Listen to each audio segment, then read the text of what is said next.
하나님 말씀은 구약성경 잠언 17장 25절, 26절 말씀입니다.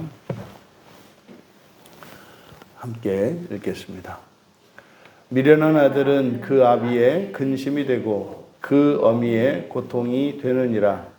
의인을 벌하는 것과 귀인을 정직하다고 때리는 것은 선하지 못하니라. 아멘. 완전한 부모와 모자란 자식이라는 제목으로 말씀의 은혜를 나누고자 합니다.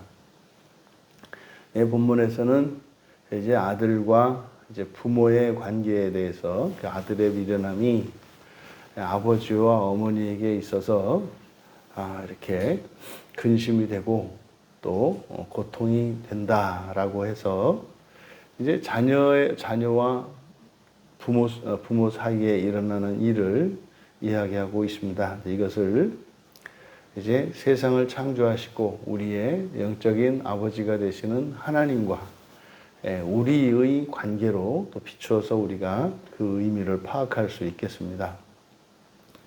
미련한 아들, 어리석음의 아들, 그대로 직역하면 어리석음의 아들은 여기서 근심이라고 되어 있습니다. 카아스라는 말인데 이 카아스는 속상함이에요. 속상함 또는 노여움, 그리고 이것도 슬픔입니다. 이제 성경에 보면은 슬프다라고 하는 이 말이 굉장히 다양한 원인이 있는 것을 알 수 있습니다. 여기 이제 근심이라고 번역한 카아스도 슬픔의 일종이고, 뒤에 어미가 겪는 고통, 메메르, 이것도 슬픔의 일종입니다. 그런데 앞에 있는 카아스는 속상한 것이고, 이걸 또 이제 보면은 사전적으로는 이제 노여움이라고도 되어 있습니다.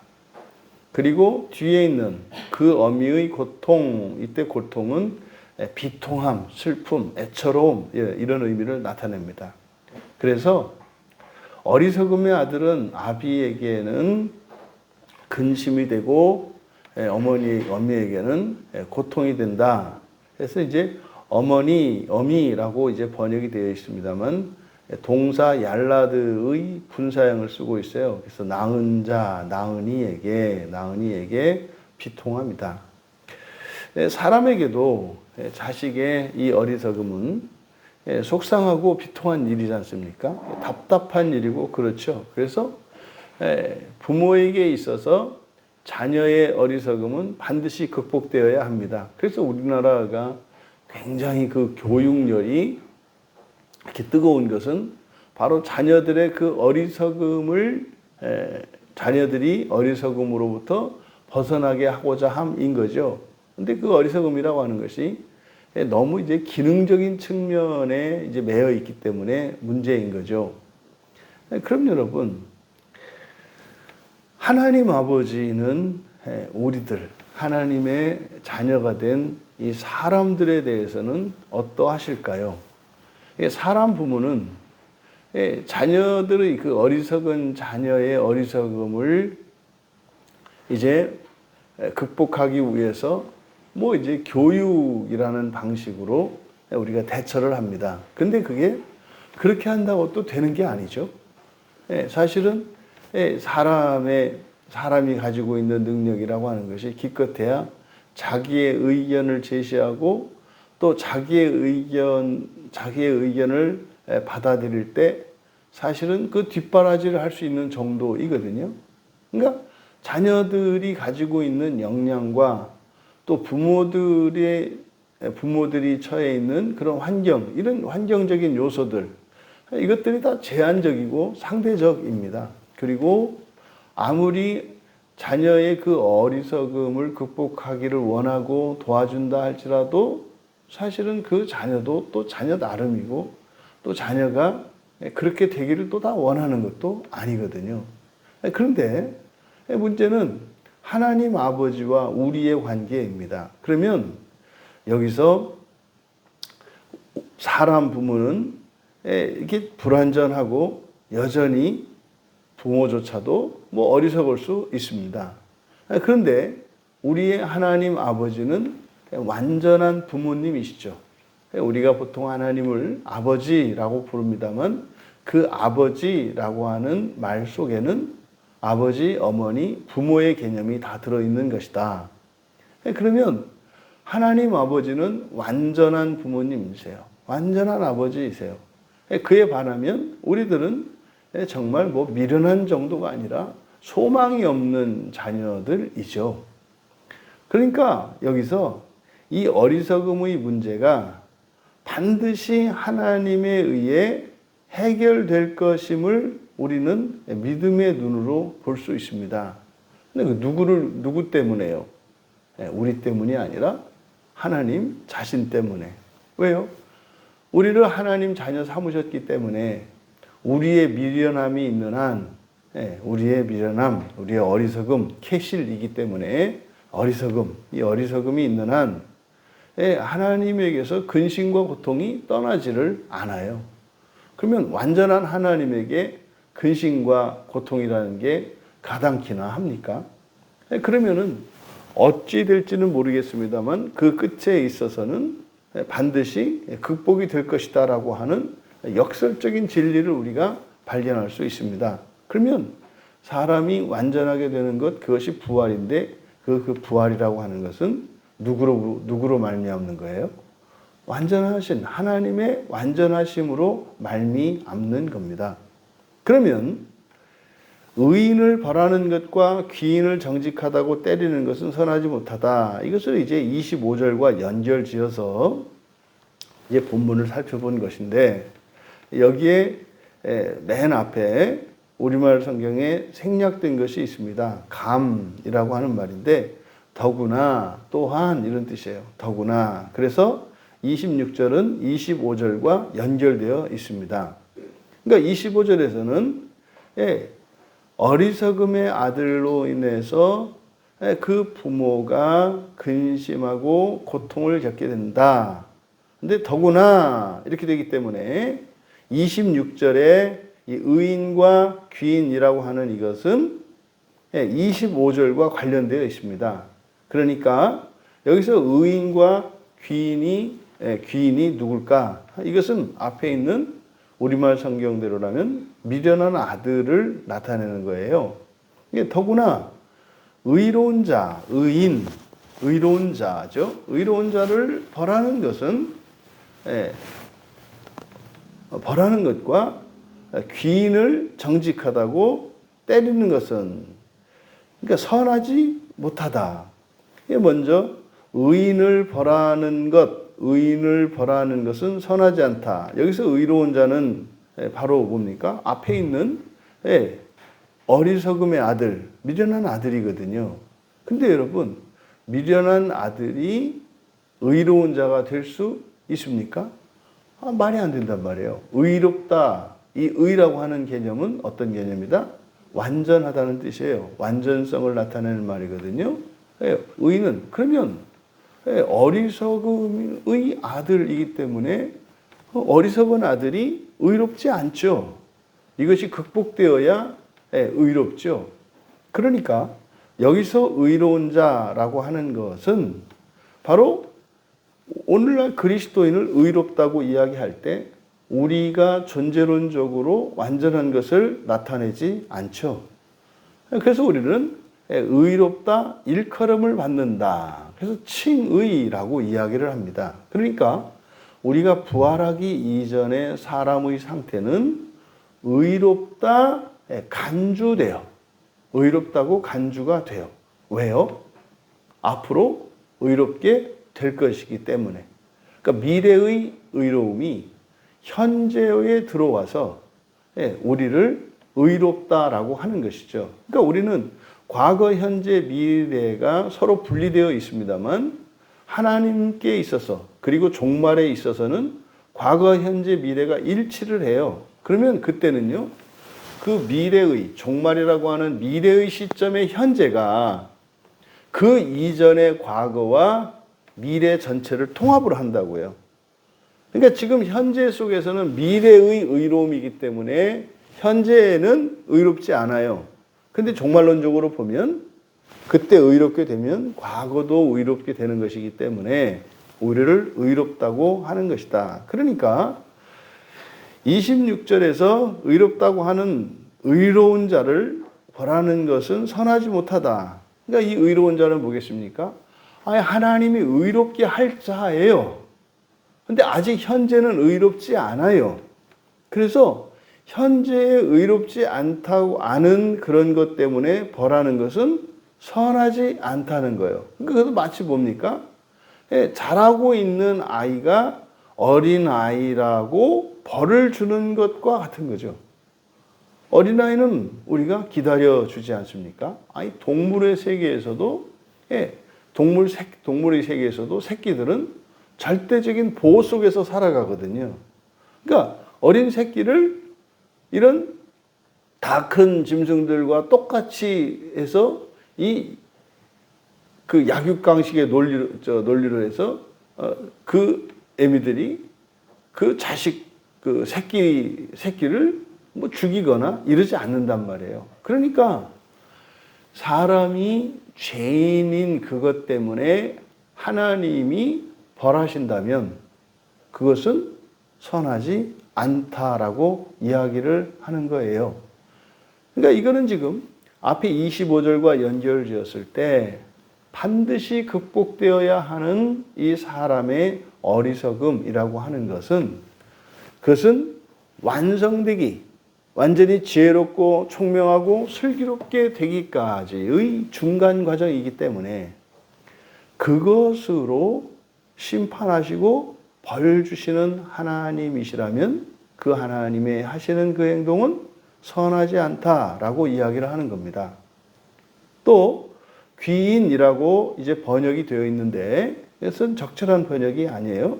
앞에서도 나왔습니다만 나디브라고 하는 말인데 나디브는 자원하는 자 이렇게 됩니다. 자원하는 이게 자원하는 이라고 하는 의미를 갖거든요. 그래서 이 단어가 처음 사용되는 것이 제물에 사용이 돼요. 그러니까 제사를 드릴 때 그 제물은 자원하여 드리는 자원제. 그때 이제 처음 사용이 되는데 여기서 귀인이라고 하는 것은 자원하는 자 이렇게 번역을 해야 맞습니다. 자원하는 자를 정직이라고 번역한 요셀은 올바름이죠. 자원하는 자를 올바름 때문에 정직하다고 이렇게 되어 있습니다만 올바름 때문에 때리게 하는 것도 선하지 못하다. 26절을 앞에서부터 불러보면 더구나 의로운 자를 벌하는 것은 선하지 않으며 자원하는 자를 올바름 때문에 때리게 하는 것도 마찬가지다. 이렇게 됩니다. 그러면 더구나 의로운 자를 벌하는 것은 선하지 않다. 바로 하나님께서 세상을 창조하셨지 않습니까? 또 예수 그리스도의 대속으로 말미암아 의롭게 하셨지 않습니까? 그러니까 이들에게 벌은 선하지 않다.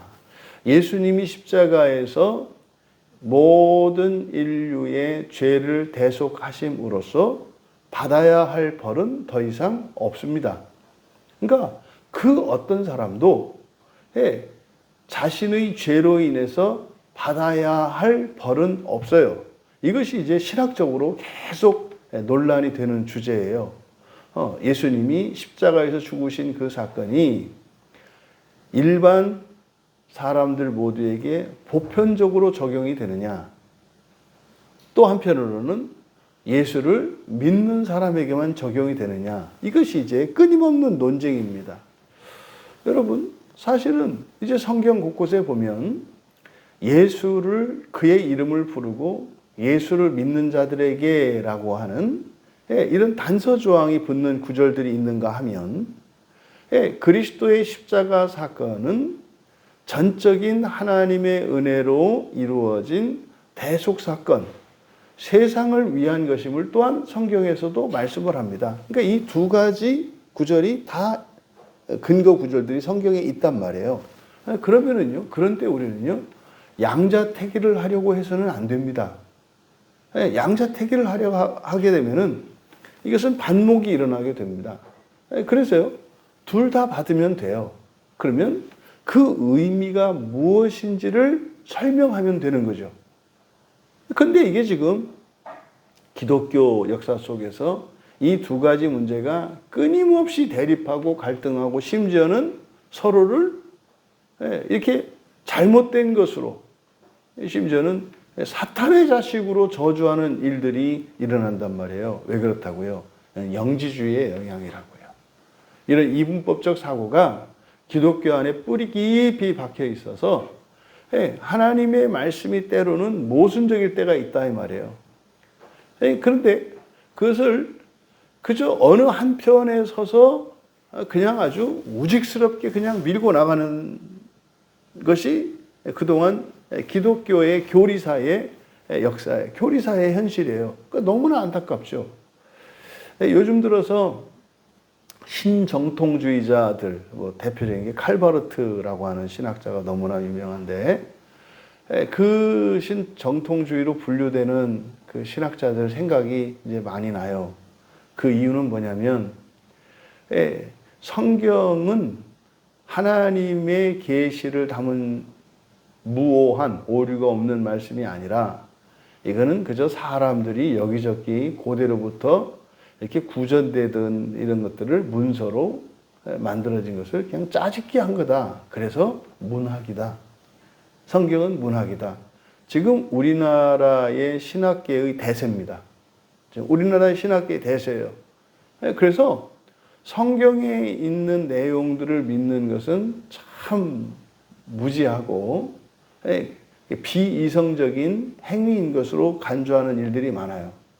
그러니까 이걸 사실은 이걸 자유주의자라고 하거든요.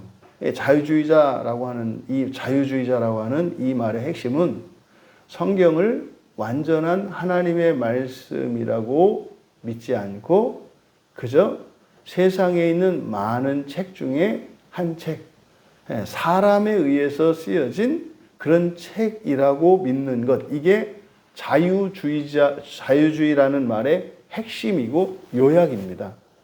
그러니까 자유주의라고 말할 때는 뭐예요?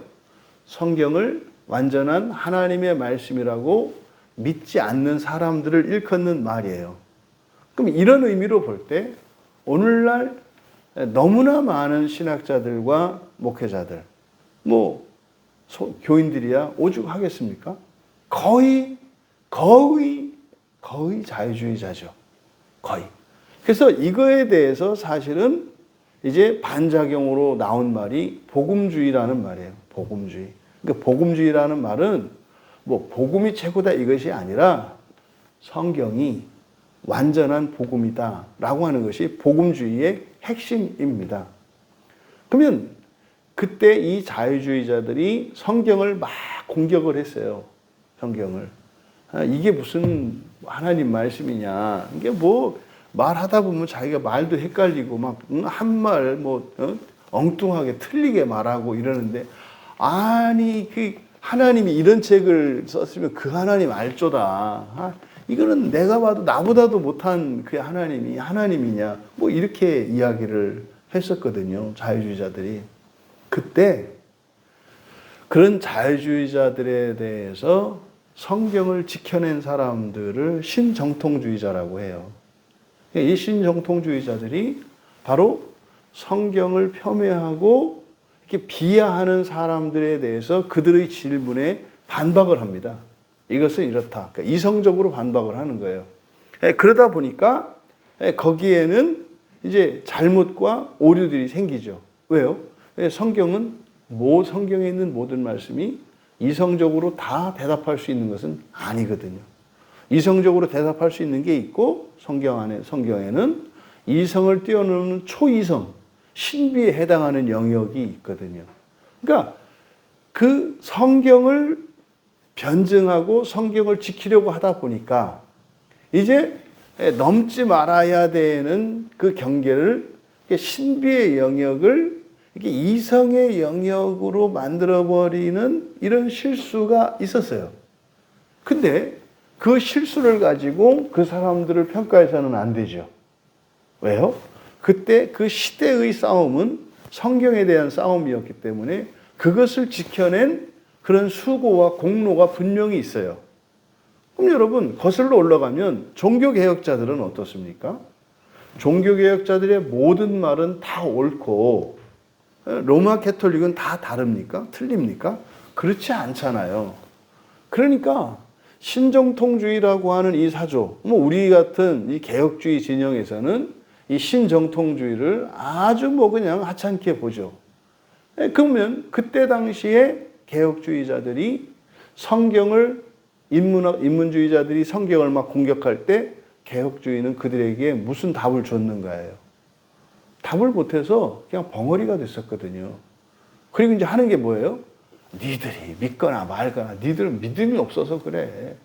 우리가 맞는 거야. 그게 우리나라 조선 말기에 그 패가망신한 그 양반과 같은, 뭐 하나 내세울 것 없이 그냥 양반이라고 하는 신분 하나만 가지고 물 먹고 이빨 쑤시는 이런 게 되어버렸었단 말이에요. 이 말씀을 드리는 것은 오늘날이에요. 오늘날 얼마나 많은 사람들이 성경을 공격하고 조롱하고 이렇게 비판하는지 몰라요. 대답을 못해요. 대답을. 그러면서 어떻게 해요? 대답 못할 질문을 하면 그냥 선을 그어버리죠. 너는 예정 밖에 있는 자다. 너는 구원받지 못한 자다.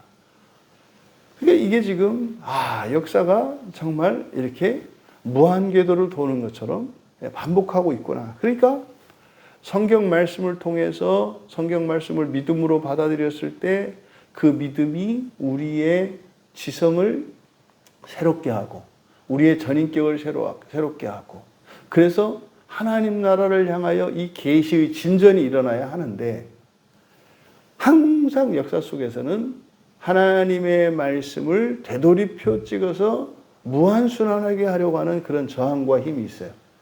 근데 물론 그것 때문에 우리들이 더 견고하게 다져지고 순전해지고 또 구원은 확장됩니다. 그럼 우리의 실수와 잘못 때문에 구원은 확장되거든요.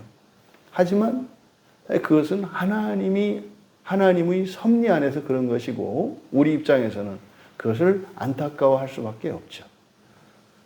그러니까 지금 26절에 의로운 자를 벌하는 것은 선하지 않다라고 하는 이것을 바로 오늘날 우리들의 십자가 대속 사건, 예수 그리스도의 십자가 대속 사건 이후로 우리가 적용을 해보면 바로 그런 의미가 된다 이 말이에요. 예수 그리스도로 말미암아 의롭게 된 자들에게는 벌을 받는다고 하는 것은 선하지 않다. 그럼 보세요. 영원한 지옥에 간다는 말이 맞습니까? 틀리다니까요. 그 얘기는 뭡니까? 영원한 지옥에 가서 못 나온다라고 하는 것은 뭡니까? 예수 그리스도의 십자가의 대속이 완전하지 않다는 뜻이에요. 또 그러죠. 아니라고, 완전하다고. 근데 걔는 상관이 없는 거니까 완전성이 깨지는 것은 아니다. 모순이죠. 그러니까 이미 이 잠언에서도 바로 이 구원에 대한 보편적 구원에 대한 이런 가르침이 들어가 있는 것을 보게 돼요. 또 뒤에 그러니까 귀인이 아니라 자원하는 자 그랬지 않습니까? 자원하는 자를 올바름 때문에 때리게 하는 것도 마찬가지다. 여기서 자원하는 자라고 하는 것은 뭡니까? 우리가 그리스도인 되는 것은 하나님의 선택과 하나님의 은혜로 되는 것입니다만 거기에 뭐가 있어요? 우리의 자원함이 있어요. 여기서 귀인이라고 하는 것은 신자를 나타내는 말이고요. 구약에서는 언약에 참여한 자를 말합니다. 구약에서 언약에 참여한 자는 뭡니까? 할례를 받은 자예요. 할례를 받은 자. 그러면 오늘날 자원하는 자는 누구입니까? 세례를 받은 자예요. 예수님을 구주로 영접하고요. 우리가 영접해야 합니다. 그리고 그 표시로 우리가 세례를 받습니다. 이것이 자원하는 자예요. 그러면 그 자원하는 자를 때리게 하는 것도 선하지 않다는 거예요. 때리게 하는 것도. 근데 이유가 뭡니까? 올바름이에요. 그럼 이때 올바름은 바로 자원하는 자의 올바름이겠습니까? 아니란 말이에요. 의로운 자의 의로움이 그 어리석은 그 아들의 의로움이 아니고 하나님의 의로움이듯 뒤에 이 올바름이라고 하는 이 올바름은 자원하는 자의 올바름이라기보다는 바로 예수 그리스도를 믿는 신앙 고백의 올바름입니다. 신앙 고백의 올바름이에요. 그러니까 신앙 고백이라고 하는 것은 뭡니까? 미래에 완성되어질 종말의 구원을 믿는 것을 말해요. 그러니까 바로 성경의 모든 약속을 믿는 그 신앙의 올바름을 이야기한다고요. 그래서요, 성경 말씀을 따라 예수 그리스도께서 십자가를 지신 것처럼 나도 나의 십자가를 지고 살아가기로 결단하고 장차 그리스도와 함께 다시 살고 첫째 부활에 참여할 그 소망을 믿는 겁니다. 이것이 우리의 올바름이에요. 그러면 그것도 그렇다고 해서 때리게 하는 것도 선하지 않다. 그때 자꾸 때려요. 어디서 때려요? 교회에서 때려요. 교회에서. 그러니까 이 시대의 기독교에 심각한 문제가 있는 것을 보게 됩니다. 여러분, 하나님은 우리의 완전한 부모님이세요. 우리는요, 모자란 자식들이에요. 어리석은 자식들이고. 그러면요, 그 하나님은요, 자녀의 이런 결핍과 연약함, 그리고 필요와 소원을 아시는 분이세요. 그럼 그 하나님이 인간 부모들도 자녀의 부족함으로 인해서 근심하고 고통을 겪는데 하나님은 어쩌겠느냐 이 말이에요. 그러면요, 사람 부모는 그것을 다 해줄 수 없지만 하나님 아버지는 그것을 완전케 하실 것입니다. 그래서 하나님 자녀된 우리들이 성경의 약속을 믿고 그 올바른 신앙 고백을 따라 살아가는 일은 선한 일입니다. 그러면은요, 우리가 좀 모자랄지라도 실수와 잘못이 있을지라도 그것으로 인하여 벌을 받는 일은 결코 없습니다. 결코 없습니다. 남아있는 것은 존재론적인 그 완전한 의에 이르는 그것인데 그것은 우리에 의한 것이 아니라 하나님에 의해서, 주님에 의해서 이루어질 것임을 믿어야 할 것입니다.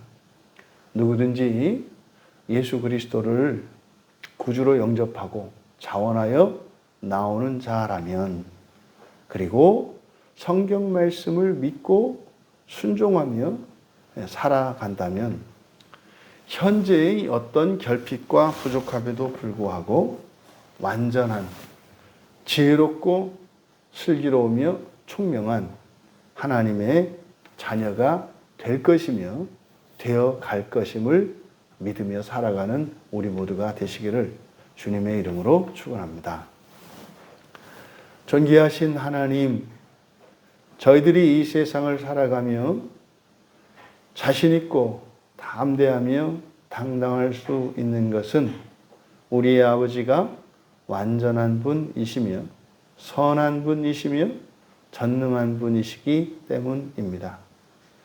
저희들을 예수 그리스도로 말미암아 자녀 삼아 주셨고 완전케 하여 주실 것을 믿습니다. 현재의 연약함과 어떠함으로 벌을 주고 정죄하는 자들이 아니라 종말에 이루실 하나님의 새 창조의 소망을 두고 살아가는 저희들 되게 하셔서 이 세상 사람들과 구별된 거룩한 자들로 세상의 소금과 빛이 되게 하옵소서. 감사하며 예수님의 이름으로 기도하옵나이다.